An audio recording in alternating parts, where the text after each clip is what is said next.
Hello everyone. आज हम metallurgy का नेक्स्ट टॉपिक पढ़ने वाले हैं। अब तक हम एलिंगम डायग्राम तक यानी कि रिडक्शन ऑफ मेटल के लिए थर्मोडायनेमिक जो प्रॉपर्टी है, थर्मोडायनेमिक एस्पेक्ट यानी कि एस्पेक्ट्स यानी कि एलिंगम डायग्राम हम पढ़ चुके हैं। नेक्स्ट अब आगे हम क्या करेंगे कि जितने रिडक्शन के मेथड इंडिविजुअली पढ़ने की बजाय हम क्या करेंगे, मेटल पढ़ेंगे, मेटल का रिडक्शन पढ़ेंगे और उसके अंदर जो जो रिडक्शन वाले मेथड इन्वॉल्व हैं उन्हीं को हम वहीं पे स्टडी करेंगे। तो उसको पढ़ने से पहले एक टर्म आती है फ्लक्स। इसको समझे पहले क्या है। देखो, अगर हमने रोस्टिंग और कैल्सिनेशन के बाद, रोस्टिंग की हमने, कैल्सिनेशन किया, उसके बाद कुछ अगर और के अंदर इंप्यूरिटी बच गई, कुछ इंप्यूरिटी अगर रह जाती है और ये इंप्यूरिटी इनफ्यूजेबल है। इनफ्यूजेबल का मतलब, इनफ्यूजेबल इसका मतलब हम ऐसे समझेंगे कि हम इनको इजीली से मोल्टन स्टेट में कन्वर्ट नहीं कर सकते। मोल्टन स्टेट में यानी कि मेल्ट नहीं कर सकते। अर्थ इंप्यूरिटी होगी, ऐसी इंप्यूरिटी है, उनको रिमूव करना है। अगर उनको रिमूव करना है तो हमें कोई एक केमिकल सब्सटेंस यूज करना पड़ेगा जिसको हम बोलते हैं फ्लक्स। वो सब्सटेंस क्या करेगा, जो फ्लक्स हमने ऐड किया उस इंप्यूरिटी के अंदर, वो उस इंप्यूरिटी को कन्वर्ट कर देगा स्लैग के अंदर। स्लैग होता है एक केमिकल सब्सटेंस जो होता है फ्यूजेबल। फ्यूजेबल मतलब वो इजीली मोल्टन स्टेट के अंदर चला जाता है। तो इसके अंदर देखो दो नई टर्म आ गई, एक तो फ्लक्स और एक स्लैग। फ्लक्स वो केमिकल सब्सटेंस होगा जो इंप्यूरिटी के साथ कंबाइन होकर स्लैग बनाता है, फ्यूजेबल मास बनाता है। इस सब्सटेंस को हम बोलते हैं फ्लक्स। अब देखो, इसको ऐसे समझते हैं कि इंप्यूरिटी है अपने पास। इंप्यूरिटी दो तरह की हो सकती है। एक तो आपके पास एसिडिक इंप्यूरिटी और बेसिक इंप्यूरिटी। अगर मैं इंप्यूरिटी की बात करूं तो इंप्यूरिटी दो तरह की हो सकती है। एक तो होती है अपने पास एसिडिक इंप्यूरिटी और एक बेसिक। सबसे पहले एसिडिक इंप्यूरिटी क्या होगी। एसिडिक इंप्यूरिटी आपने पढ़ा है कि जितने भी मेटल के ऑक्साइड होते हैं, मेटल के ऑक्साइड होते हैं वो जनरली बेसिक नेचर के होते हैं। मेटल के ऑक्साइड बेसिक नेचर के होते हैं। जैसे आपके पास हो गया कैल्शियम ऑक्साइड, जैसे आपके पास हो गया मैग्नीशियम ऑक्साइड, जैसे आपके पास हो गया जिंक ऑक्साइड। ये सारे के सारी अगर किसी और के अंदर इनमें से कोई इंप्यूरिटी प्रेजेंट है, मतलब मेटल का ऑक्साइड प्रेजेंट है, तो क्या होगा, ये किस नेचर का है, इंप्यूरिटी किस नेचर की है, बेसिक नेचर की है। क्योंकि जब इनको वाटर के अंदर मिलाते हैं तो ये OH माइनस रिलीज करते हैं। और यहां से एसिडिक इंप्यूरिटी, एसिडिक इंप्यूरिटी वो इंप्यूरिटी होती है जो नॉन मेटल के ऑक्साइड है। नॉन मेटल के ऑक्साइड जनरली एसिडिक नेचर के होते हैं। जैसे नॉन मेटल अगर मैं बात करूं, अपने पास SO2 हो गया, CO2 हो गया, इस तरह की जो इंप्यूरिटी है इनको हम क्या बोलेंगे, एसिडिक इंप्यूरिटी। SiO2 हो गया। अब इसके अंदर देखो, इन इंप्यूरिटी को हमें क्या करना है, अलग करना है, इन इंप्यूरिटी को हटाना है। तो हम फ्लक्स डालते हैं। तो बेसिकली फ्लक्स की डेफिनेशन क्या होगी, यहां से ये समझने के बाद, फ्लक्स क्या है, एक केमिकल सब्सटेंस है। It is a chemical substance, it is a chemical substance used with metal या combined with impurity, combines with impurities to form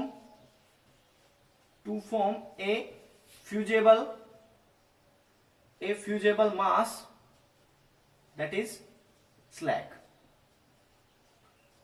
flux क्या है, बेसिकली फ्लक्स एक केमिकल सब्सटेंस है जो इंप्यूरिटी के साथ कंबाइन होके स्लैग की फॉर्मेशन करता है। अब इसके अंदर देखो टाइप ऑफ फ्लक्स, फ्लक्स कितने तरह के होते हैं, टाइप्स ऑफ फ्लक्स। तो जनरली फ्लक्स दो तरह के होते हैं। एक तो होगा acidic flux, acidic flux, and second one is the basic flux. जैसे इंप्यूरिटी है वैसे ही अपने पास क्या रहेंगे, फ्लक्स रहेंगे। अब एसिडिक फ्लक्स क्या होता है, एसिडिक फ्लक्स वो केमिकल सब्सटेंस है जो कंबाइन होगा बेसिक इंप्यूरिटी के साथ। ध्यान देना, वो केमिकल सब्सटेंस, वो फ्लक्स जो एसिडिक फ्लक्स उसको बोलेंगे जो बेसिक इंप्यूरिटी के साथ कंबाइन होके और उसको स्लैग में कन्वर्ट कर देगा। यानी कि इसको हम कब यूज करेंगे, when impurity are in basic और are of basic nature. Impurity are of basic nature. अगर आपके पास जो इंप्यूरिटी है अगर वो बेसिक है तो हम एसिडिक फ्लक्स का यूज करेंगे। और बेसिक फ्लक्स कब यूज करेंगे, जब आपके पास इंप्यूरिटी है वो कैसे है, एसिडिक नेचर की है। जैसे कि एग्जांपल से समझते हैं इसको, कि मान लिया मेरे पास कोई बेसिक नेचर की इंप्यूरिटी आ गई। बेसिक नेचर की इंप्यूरिटी मैंने मान लिया कि अपने पास आयरन ऑक्साइड आ गया, मैग्नीशियम ऑक्साइड आ गया, कैल्शियम ऑक्साइड आ गया। एक सिंपल सा केस लेता हूं कि मैंने मान लिया आयरन का ऑक्साइड आ गया, ये इंप्यूरिटी है, ये यहां पे क्या है, इंप्यूरिटी है। अगर ये इंप्यूरिटी है और इसके अंदर ये बेसिक नेचर की है, बेसिक इंप्यूरिटी, ठीक है। अब इसके अंदर हम क्या डालेंगे, फ्लक्स डालेंगे। अब फ्लक्स कैसा होना चाहिए, एसिडिक नेचर का। तो इसके अंदर हम फ्लक्स यूज करते हैं SiO2।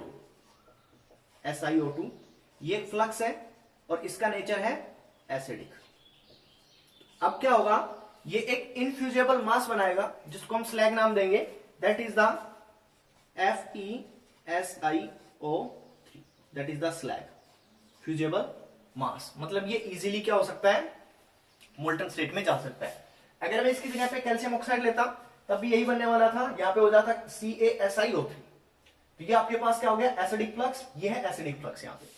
अगर इसी एग्जांपल को ऐसे देखा जाए, अगर किसी भी और के अंदर इंप्यूरिटी है वो एसिडिक नेचर की है, acidic nature like SiO2।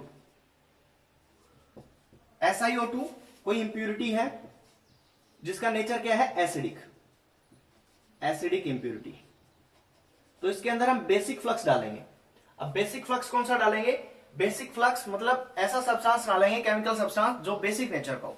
Let's say हम इसके अंदर ऐड करते हैं FeO, ये बेसिक फ्लक्स है, ये बेसिक फ्लक्स है।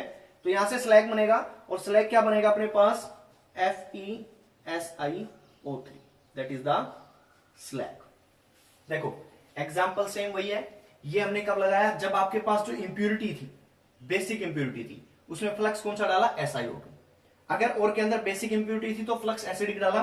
अगर और के अंदर इंप्यूरिटी एसिडिक थी तो फ्लक्स की तरह कौन काम करेगा, FeO, और वहां से स्लैग बन जाएगा FeSiO3।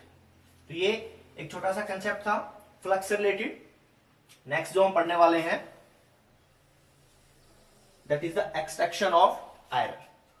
नेक्स्ट हमारा जो टॉपिक है वो है एक्सट्रैक्शन ऑफ आयरन। आयरन की एक्सट्रैक्शन पढ़ेंगे, इसको अच्छे से समझना। आयरन की जो एक्सट्रैक्शन है उसको सबसे पहले जो आयरन की एक्सट्रैक्शन करेंगे तो वही जो मेथड जनरली इन्वॉल्व होते हैं वही मेथड इन्वॉल्व होंगे। सबसे पहला मेथड क्या, कि जैसे मान लिया Fe2O3 हो रहा है अपने पास, हेमेटाइट हो रहा है Fe2O3, ये हो रहा है। इसको सबसे पहले क्या करेंगे, ग्राइंड करेंगे और क्रशिंग करेंगे। ग्राइंड और क्रशिंग करके सबसे पहला इसको क्या किया जाएगा, पहले स्टेप के अंदर ग्राइंडिंग होगी इसकी एंड क्रशिंग।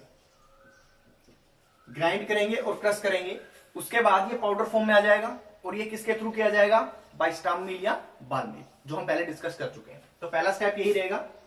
सेकंड स्टेप क्या रहेगा इसके अंदर, सेकंड स्टेप के अंदर हम क्या करते थे, और को कंसंट्रेट करते थे। तो और को कंसंट्रेट कैसे करेंगे, ये हेमेटाइट और है तो इसको दो मेथड से कंसंट्रेट किया जा सकता है। कौन सा, एक तो आपके पास ग्रेविटी सेपरेशन, हाइड्रोलिक वॉशिंग, लेकिन इसका जो बेस्ट मेथड होता है कंसंट्रेशन का, कंसंट्रेशन ऑफ ओर, वो मैग्नेटिक सेपरेशन रहेगा। क्यों, मैग्नेटिक सेपरेशन के अंदर ये वाली जो आपके पास ओर है वो मैग्नेटिक नेचर है और इसके अंदर जो इंप्यूरिटी होंगी, जो SiO2, सैंड या और कोई इंप्यूरिटी होंगी वो नॉन मैग्नेटिक होंगी। तो मैग्नेटिक सेपरेशन के थ्रू इसको हम क्या करेंगे, concentrate, magnetic separation. Hydraulic washing भी कर सकते हैं लेकिन ये बेस्ट मेथड है। उसके बाद थर्ड है अपने पास, थर्ड क्या करते थे हम, जो और है उसको ऑक्साइड फॉर्म में कन्वर्ट करते थे और उसके अंदर हम प्रोसेस लगाते थे कैल्सिनेशन एंड रोस्टिंग, कैल्सिनेशन और रोस्टिंग।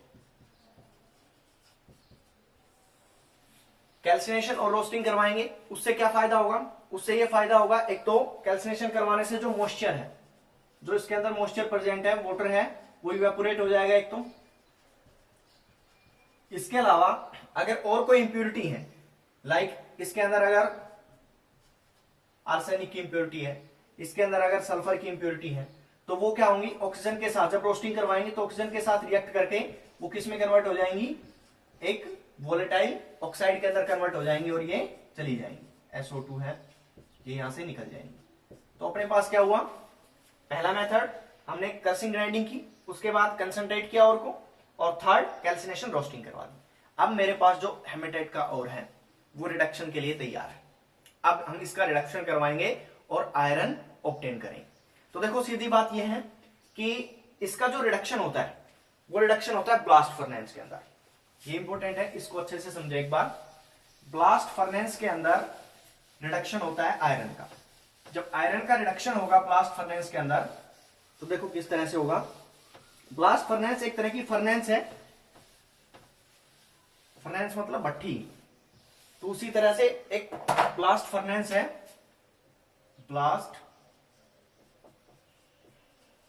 फर्नेस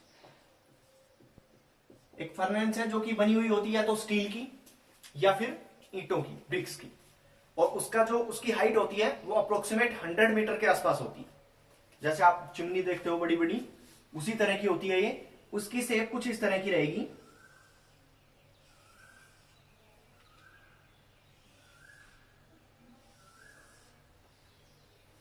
इस तरह की शेप रहेगी कुछ ऐसे करके, जिसके अंदर ये बनी होती है ईंट्स की या स्टील की।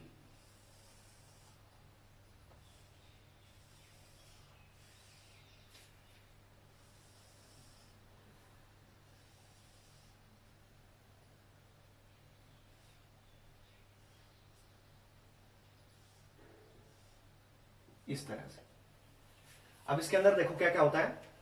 इसका जो डायमीटर होता है वो अप्रोक्सीमेट 80 से 100 फीट के आसपास इसका डायमीटर रहेगा, और इसकी जो हाइट रहेगी वो अप्रोक्सीमेट 100 मीटर के आसपास रहेगी।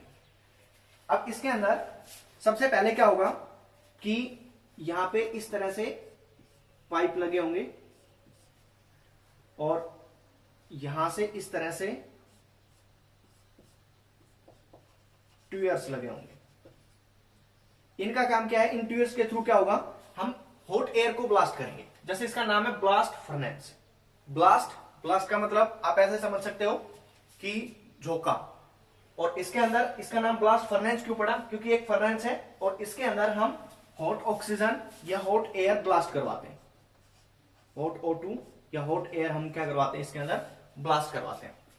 अब देखो क्या होगा, इसके अंदर 3 पार्ट में डिवाइड किया हमने इसको।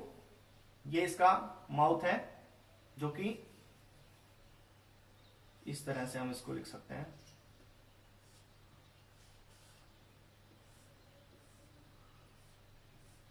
ये इसका माउथ है। अब इसके अंदर इसको 3 पार्ट्स में डिवाइड करेंगे। जो नीचे नीचे वाला पार्ट है इसको हम बोलते हैं क्रूसिबल या हाथ। ये जो मिडल वाला पार्ट है इसको हम बोलते हैं this is the body of furnace. This is the body of furnace. अब इसके अंदर क्या करेंगे, देखो सबसे पहले जो अपने पास कंसंट्रेटेड ओर है, कंसंट्रेटेड ओर है कौन कौन सा है, कंसंट्रेटेड ओर के अंदर Fe2O3 haematite plus carbon Coke, और इसके अंदर CaCO3 कैल्शियम कार्बोनेट डालते हैं, और ये एक फिक्स रेशियो के अंदर डाला जाता है 8:4:1, यानी कि 8 पार्ट आपके पास Fe2O3, 4 पार्ट कार्बन और 1 पार्ट कैल्शियम कार्बोनेट। अब सबसे पहले देखो इसके अंदर क्या होगा, सबसे पहले ये होगा कि जो कार्बन है ऊपर से ये इसके अंदर नीचे आएगा, नीचे की साइड आएगा। जब ये कार्बन नीचे की साइड आएगा तो होगा ये कि नीचे से हॉट ऑक्सीजन है, ऑक्सीजन है वो ब्लास्ट हो रही है। अगर नीचे से ऑक्सीजन ब्लास्ट हो रही है तो इनके बीच में रिएक्शन होगी, और ये जो रिएक्शन है ये हाईली एक्सोथर्मिक होती है, यानी कि इससे बहुत सारी हीट निकलती है। अगर बहुत सारी हीट निकलेगी तो उससे क्या होगा, उससे ये होगा कि इसका टेम्परेचर है वो राइज हो जाएगा, इसका टेम्परेचर बहुत ज्यादा राइज हो जाएगा। देखो इसके अंदर हुआ क्या है एक्चुअल में, ऊपर से कार्बन आएगा, ये जब हमने ऊपर ये डाले इसको बोलते हैं करंट। ये जो हमने जो भी सब्सटेंस डाले हैं इसको बोलते हैं करंट।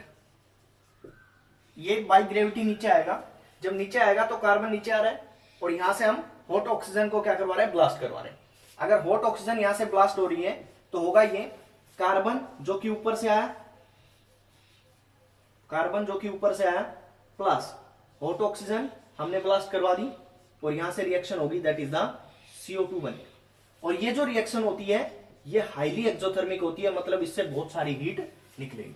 अगर बहुत सारी हीट निकलेगी तो इसका इस हीट रिलीज होने की वजह से यहाँ पे जो टेम्परेचर है वो अप्रोक्सीमेट 2100 के आसपास, 2100 डिग्री सेल्सियस के आसपास राइज हो जाता है। अब क्या होगा, ये जो CO2 बनी है, CO2 बनी है, ऊपर से कार्बन आ रहा है और वो कार्बन इसके साथ रिएक्ट करेगा, क्योंकि आपको पता है हाई टेम्परेचर के ऊपर, कल हमने पढ़ा था हाई टेम्परेचर के ऊपर CO का बनना, CO कार्बन मोनोऑक्साइड का बनना फिजिबल है, स्पॉन्टेनियस है। तो हाई टेम्परेचर के ऊपर CO2 C के साथ रिएक्ट करके यहां से CO बन जाएगा और इसके अंदर क्या होगा, हीट हमें देनी पड़ेगी, यानी कि ये प्रोसेस एंडोथर्मिक होगी। अगर ओवरऑल बात करूं तो देखो ओवरऑल रिएक्शन ये हो गई, यहां से इन दोनों को ऐड किया तो C twice of C plus O2 gives two twice of CO। यहां से अपने पास ये ओवरऑल रिएक्शन हो गई। अब इस ओवरऑल रिएक्शन के अंदर पहले वाली रिएक्शन है वो एक्सोथर्मिक है और ये हाईली एक्सोथर्मिक होती है, यानी कि इससे बहुत ज्यादा हीट निकलती है। सेकंड वाली रिएक्शन एंडोथर्मिक। तो ओवरऑल रिजल्टेंट ये होता है कि जब ये एक्सोथर्मिक रिएक्शन थी, इसकी वजह से टेम्परेचर अप्रोक्सीमेट 2100 डिग्री सेल्सियस हो गया था, वो अब थोड़ा कम हो जाएगा और वो कम हो जाता है अप्रोक्सीमेट 1800 डिग्री सेल्सियस के आसपास। ये मैं मानता हूं 1800 डिग्री सेल्सियस के आसपास ये टेम्परेचर हो जाता है, क्योंकि एंडोथर्मिक प्रोसेस थी, इसने हीट ले ली। अब ओवरऑल अपने पास क्या बना, CO बना यहां से। अब CO गैस है तो CO क्या होगा, यहां से ऊपर जाएगा, CO यहां से ऊपर जाएगा। अब मैं देखता हूं, देखो यहां पे CO ऊपर जा रहा है यहां से। अब जैसे जैसे हम इस जो ये फर्नेस है इसके ऊपर की तरफ जाते हैं तो यहाँ पे नीचे जो बॉटम है वहां पे टेम्परेचर बहुत ज्यादा हाई है, लेकिन जैसे जैसे ऊपर जाएंगे तो टेम्परेचर कम होता जाएगा। अब यहाँ पे यानी कि बिल्कुल ऊपर टेम्परेचर अप्रोक्सीमेट 400 डिग्री सेल्सियस के आसपास होता है, अप्रोक्सीमेट 400 डिग्री सेल्सियस। तो वहां पे क्या होगा, सबसे पहले जो आपके पास Fe2O3 था, Fe2O3, ये जो CO गैस यहां से आई उसके साथ रिएक्ट करेगा और इसका रिडक्शन हो जाएगा, ये कन्वर्ट हो जाएगा Fe3O4 प्लस CO2 के अंदर। Fe3O4 प्लस CO2 के अंदर ये क्या हो जाएगा, कन्वर्ट हो जाएगा। अब क्या होगा, ये 400 डिग्री सेल्सियस की कहानी थी। अब इससे थोड़ा सा नीचे बात करते हैं, 600 डिग्री सेल्सियस। देखो इसके अंदर क्या हुआ, कार्बन का कंबशन हुआ है, कार्बन ऑक्सीजन की प्रेजेंस में बर्न हुआ है। तो ये वाला जो जोन है, यानी कि यहां वाला जोन है, ये वाला जोन, इसको हम बोलते हैं combustion zone. This is the combustion zone, इसको हम बोलेंगे कंबशन जोन। नेक्स्ट देखो यहां 600 डिग्री सेल्सियस पे क्या होगा, 600 डिग्री सेल्सियस पे जो Fe3O4 था वो CO के साथ रिएक्ट करेगा और इसका भी रिडक्शन होगा और रिडक्शन होने के बाद यहां पे बन जाएगा FeO प्लस CO2, फिर से CO2 गैस निकल गई। ठीक है, इससे थोड़ा सा और नीचे आते हैं, थोड़ा सा और नीचे आते हैं, let's say 700 degree Celsius. 700 degree Celsius पे क्या होगा, 700 डिग्री सेल्सियस पे आपके पास जो FeO था वो दोबारा से CO के साथ रिएक्ट करेगा और यहां से अपने पास आयरन मिल जाएगा, लेकिन वो आयरन सॉलिड फॉर्म में होगा, क्योंकि आयरन का जो मेल्टिंग पॉइंट होता है वो होता है 1500 डिग्री सेल्सियस। तो 1500 डिग्री सेल्सियस से नीचे आयरन सॉलिड फॉर्म में एग्जिस्ट करेगा। तो ये FeS plus CO2 gas evolve हो गई। ठीक है, अब देखो अगर मैं बात करता हूं 800 डिग्री सेल्सियस की, 800 डिग्री सेल्सियस पे क्या होने वाला है, तो 800 डिग्री सेल्सियस पे देखो ये लो टेम्परेचर था और लो टेम्परेचर के अंदर मैंने यहां पे देखो कार्बन भी प्रेजेंट है और CO भी प्रेजेंट है, दोनों के दोनों रिड्यूसिंग एजेंट है। और कल हमने बात की थी कि जो हमने एलिंगम डायग्राम पढ़ा, उस एलिंगम डायग्राम के अंदर भी हमने देखा था क्या कि 710 डिग्री सेल्सियस, मैंने आपको बताया था ये था आपका एलिंगम डायग्राम। इस एलिंगम डायग्राम के अंदर 710 डिग्री सेल्सियस, 710 डिग्री सेल्सियस के बाद कार्बन है वो बेटर रिड्यूसिंग एजेंट है, यानी कि carbon plus O2 gives two CO। तो हाई टेम्परेचर के ऊपर यानी कि 710 डिग्री सेल्सियस से ऊपर CO का बनना फिजिबल है और कार्बन बेटर रिड्यूसिंग एजेंट होता है। लेकिन 710 से नीचे, 710 से नीचे आपके पास जो रिएक्शन होती है वो क्या होती है, CO plus O2 gives to CO2, यानी कि CO2 का बनना फिजिबल है और यहां पे अपने पास CO है, CO is a better reducing agent. कब, 710 से नीचे। तो अगर 700 डिग्री सेल्सियस की बात करते हैं तो CO बेटर रिड्यूसिंग एजेंट था, इसलिए वो रिडक्शन करवाता है। अब मैं 800 डिग्री सेल्सियस की बात कर रहा हूं, यानी कि 700 से ऊपर, तो अब आपके पास जो रिड्यूसिंग बेटर रिड्यूसिंग एजेंट कौन है, 710 डिग्री सेल्सियस से ऊपर कार्बन, तो यहाँ पे कार्बन बेटर रिड्यूसिंग एजेंट होगा, और यहाँ जो FeO था वो कार्बन के साथ रिएक्ट करेगा और यहां से आयरन सॉलिड बन जाएगा प्लस CO गैस इवोल्व हो जाएगी। अब ध्यान देना इसके अंदर ये वाला पार्ट, इस वाले पार्ट के अंदर जो ऊपर वाला पार्ट है, इस पार्ट के अंदर सबके अंदर रिडक्शन हुआ है, तो इस जोन को बोलते हैं रिडक्शन जोन, इसको बोला जाता है रिडक्शन जोन। नेक्स्ट, अब देखो, अब आपके मन में एक क्वेश्चन और उठ रहा होगा कि ठीक है कार्बन का यूज हो गया, Fe2O3 का यूज होगा, लेकिन ये कैल्शियम कार्बोनेट क्यों डाला, लाइमस्टोन क्यों डाला, तो कैल्शियम कार्बोनेट क्यों डाला वो समझो। अब क्या होगा, जैसे जैसे हम इससे नीचे आएंगे तो टेम्परेचर और बढ़ेगा, और टेम्परेचर बढ़ेगा यानी कि approximate 1000 degree Celsius, 1000 degree Celsius पे क्या होगा, जो कैल्शियम कार्बोनेट है वो ब्रेक हो जाएगा, किसके अंदर, calcium oxide plus CO2, calcium oxide plus CO2 के अंदर जो कैल्शियम कार्बोनेट है वो ब्रेक हो गया। अब ये देखो कैल्शियम कार्बोनेट का नेचर कैसा है, अभी हमने समझा क्या बेसिक नेचर का होता है, यानी कि ये बेसिक नेचर है। अगर मेरे पास इस ओर के अंदर एसिडिक इंप्योरिटी प्रेजेंट हुई, acidic impurity like SiO2, acidic impurity है, और ये अपने पास कैसे काम करेगा, एज ए फ्लक्स, क्योंकि ये क्या है बेसिक नेचर का है, तो ये काम करेगा एज ए फ्लक्स। ये अपने पास थी इंप्योरिटी, और इसके साथ स्लैग की फॉर्मेशन हो जाएगी, और स्लैग क्या बनेगा, CaSiO3, that is the slag. ठीक है, अब इस जोन के अंदर यानी कि 1000 डिग्री सेल्सियस के आसपास इनकी फॉर्मेशन हुई है, तो हम इसको बोलते हैं this is the slag formation zone, slag formation zone. ठीक है, अब स्लैग की फॉर्मेशन हो गई और 1000 डिग्री सेल्सियस के आसपास अपने पास क्या हो गया, ये कन्वर्ट हो गया। नेक्स्ट देखो, इससे और नीचे आते हैं तो अप्रोक्सीमेट 1500 डिग्री सेल्सियस के आसपास, अगर 1500 डिग्री सेल्सियस की बात की जाए तो वहां पे आयरन का क्या होगा, आयरन मेल्ट हो जाएगा। आयरन का मेल्टिंग पॉइंट होता है 15 डिग्री सेल्सियस, इसका मतलब ये होगा आयरन जो कि सॉलिड फॉर्म में हमें मिल रहा था अब तक, वो कन्वर्ट हो जाएगा किसके अंदर, लिक्विड फॉर्म के अंदर, यानी कि मोल्टन स्टेट के अंदर। अब आयरन लिक्विड बन चुका है यहां तक आते आते, अब आयरन यहां पे लिक्विड बन गया, मतलब आयरन क्या हो गया, फ्यूज हो गया, तो इसको बोलते हैं फ्यूजन जोन, फ्यूजन जोन। अब इसके बाद आयरन जो लिक्विड बना वो नीचे आ जाएगा, दूसरी बात जो स्लैग फॉर्मेशन हुई वो भी नीचे आएगी। उससे पहले देखो स्टार्टिंग के अंदर Fe2O3 था, सॉलिड फॉर्म में था, Fe2O3 सॉलिड फॉर्म में था, CO आया, CO ने उसका ऑक्सीडेशन करवाया, Fe3O4 बन गया, उसके बाद FeO बना, ऐसे ऐसे नीचे चलता आया। एक बात ध्यान से समझना है यहाँ पे कि मान लिया आपके पास ये कोई क्रिस्टल था, बहुत बड़ा क्रिस्टल था, किसका, FeO का, Fe3O4 का, मान लिया Fe3O4 के मॉलिक्यूल प्रेजेंट थे यहाँ पे, Fe3O4 इस तरह से बहुत सारे मॉलिक्यूल प्रेजेंट थे। तो अब क्या होगा कि ये सॉलिड फॉर्म के अंदर है और नीचे आ रहा है, तो सबसे पहले जो रिडक्शन होगा वो तो जो बाहर वाले सरफेस के ऊपर Fe3O4 प्रेजेंट है उनका रिडक्शन होगा।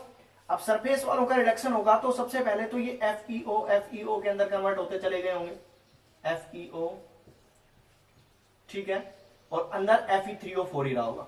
लेकिन ये थोड़ा और नीचे आया, और नीचे आया तो फिर ये भी कन्वर्ट हो गया होगा किसके अंदर, FeO के अंदर, और नीचे आया तब ये FeO है, इसका रिडक्शन स्टार्ट हुआ होगा और आयरन बनना स्टार्ट हो गया होगा, आयरन बनना स्टार्ट हो गया होगा। लेकिन जो बिल्कुल मिडल में प्रेजेंट है वो तो अभी FeO ही रहा होगा।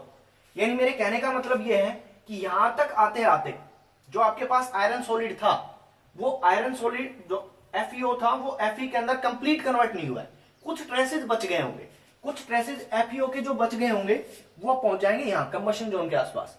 जब यहां पे पहुंचेंगे तो क्या होगा, FeO पहुंचा, ठीक है, हाई टेम्परेचर है, हाई टेम्परेचर पे रिड्यूसिंग एजेंट कौन होना चाहिए, हाई टेम्परेचर पे रिड्यूसिंग एजेंट कार्बन होना चाहिए, carbon is a better reducing agent at high temperature.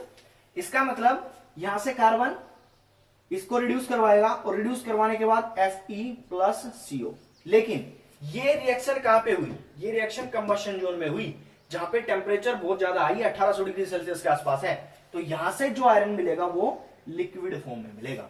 देखो रिएक्शन सेम है, FeOC आयरन, FeOC आयरन, लेकिन ये सॉलिड फॉर्म में क्योंकि टेम्परेचर यहाँ पे कम था, 800 डिग्री सेल्सियस था, यहाँ पे टेम्परेचर कितना है 1800 डिग्री सेल्सियस है, तो यहाँ पे ये लिक्विड फॉर्म में होगा। अब कहानी ये है कि नीचे आते आते मेरे पास दो ही चीजें बची। क्या? एक तो अपने पास बचा आयरन लिक्विड यहां तक आते आते, और दूसरा आपके पास स्लैग फॉर्मेशन, स्लैग बचा। अब स्लैग क्या होती है? ये एक फ्यूजेबल मास होता है, मतलब इजीली क्या हो जाता है, मोल्टन स्टेट में कन्वर्ट हो जाता है। मतलब दो लिक्विड है मेरे पास, एक स्लैग और एक आयरन। आयरन की डेंसिटी ज्यादा होती है, इसलिए आयरन तो यहां पे नीचे इकट्ठा हो जाएगा।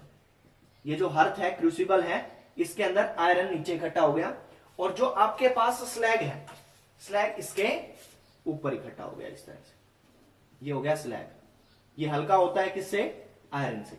अगर आयरन से हल्का होता है तो यहां से तो हम निकाल लेंगे कौन?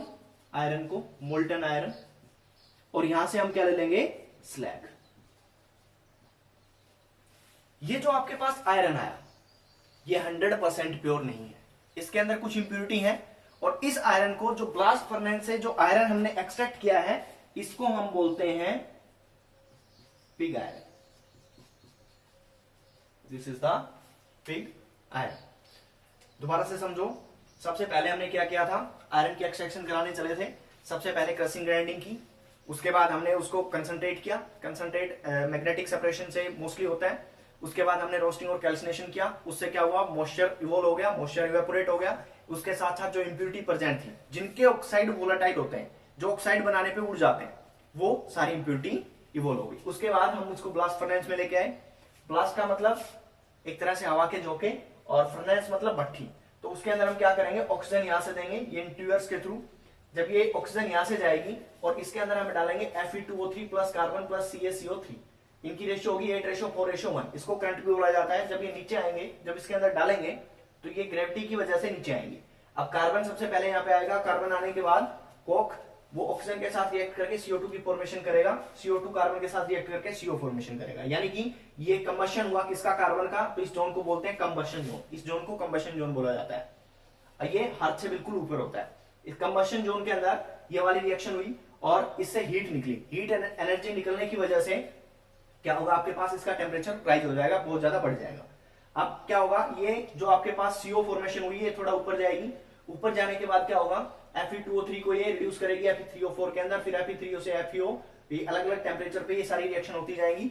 अब इसके अंदर रिडक्शन हुआ है तो इसको बोलेंगे reduction zone. This is the slag formation zone, ये फ्यूजन जोन, और ये आपके पास क्या है? Combustion zone. अब इसके अंदर जो बहुत सारी गैसेज ऐसी थी जो अनवांटेड गैसेज थी, जैसे CO2 हो गई, जिसके N2 हो गई, ये सारी की सारी गैसेज हैं, ये यहां से बाहर निकल जाएंगी इसके माउथ के आसपास से। यहां से N2 CO2 ये सारी एग्जॉस्ट कर जाएंगी। तो बेसिकली ये आपके पास ब्लास्ट फर्नेस थी। अब जो ये आयरन बना है पिग आयरन, ये 100% प्योर नहीं है। इसके अंदर